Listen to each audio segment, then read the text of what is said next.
One of the beautiful things about our Catholic faith is we use signs and symbols to explain and to profess our faith.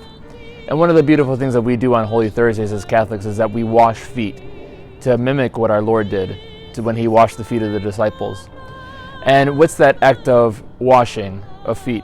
It's really an act of humility on the part of the priest. It's an act of humility on the part of the people actually to get their feet washed, because it's a very vulnerable moment, to have your feet out. But it's a beautiful sign where both the priest is shown as servant, but then the people say that they're willing. It's a great thing that we can come together as a community of faith and do the things that our Lord did and partake of the things that our Lord asked us to do, to be servants to one another, to love one another. One of the great things that Pope Francis is doing, and one of the things that he's calling us all to, is that we're all made in God's image and in God's likeness.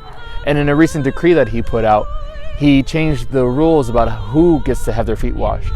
Before, in the old translation, in the old decree, it was only men could have their feet washed.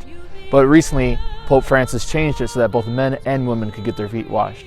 And what's he saying to us?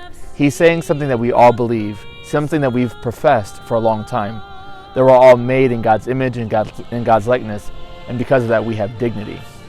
And so this Holy Thursday, as we call forth 12 people to represent our community, both men and women, to get our feet washed, know that it's an act of humility on everyone's part. Know that it's an act of service on the part of the priest, and it's an act of love on the part of the people. And the people who have their feet washed represent you and I. They represent the community, all of us here together, who are sons and daughters of Jesus Christ, who are sons and daughters of God, and all of us here together, we give praise and thanks for God.